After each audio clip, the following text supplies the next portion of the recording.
আসসালামু আলাইকুম, welcome to Yasmin recipes. আশা করি আল্লাহর মধ্যে সবাই ভালো আছেন। গ্রাম বাংলার অনেক জনপ্রিয় আজকে একটা তরকারি বানিয়ে দেখাবো, ওল কচুর তরকারি মাছের সাথে। এখানে আমি বড় একটা রুই মাছ নিয়েছি। রুই মাছের মধ্যে পরিমাণ মতো লবণ, হলুদ, শুকনো মরিচ, সামান্য পরিমাণে ধনে গুঁড়ো দিয়ে মাছটাকে আগে ভালোভাবে মেখে নিব এবং 5-10 মিনিটের জন্য রেখে দিব। এরপরে কড়াইয়ে তেল দিয়ে তেল যখন গরম হয়ে যাবে তখন মাছগুলোকে হালকাভাবে ভেজে নিব।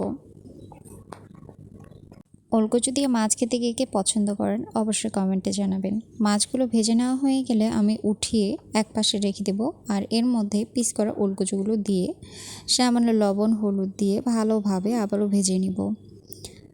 সেম কড়াইয়ে আবার তেল দিয়ে পেঁয়াজ দিয়ে কিছুক্ষণ ভেজে নেওয়া হয়ে গেলে এর মধ্যে সব ধরনের মশলা দিয়ে দিব। হলুদ গুঁড়ো, জিরে গুঁড়ো, ধনে গুঁড়ো, মরিচ গুঁড়ো, মৌরি গুঁড়ো, সরিষা আমি বেটে নিইনি, হালকা ব্লেন্ড করে নিয়েছি, সেটাই দিয়ে দিয়েছি। সব মশলা কষানো হয়ে গেলে সামান্য পরিমাণে পানি দিয়ে আবার আমি একটু কষিয়ে নিব এবং স্বাদমতো লবণও দিয়ে দিব।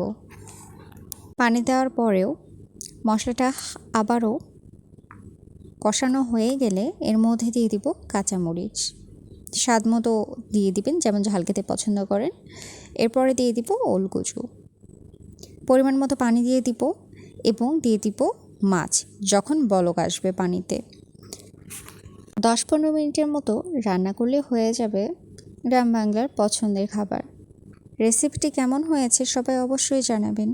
সবাই সুস্থ থাকবেন, ভালো থাকবেন আর রেসিপিটি এনজয় করেন। আল্লাহ হাফেজ।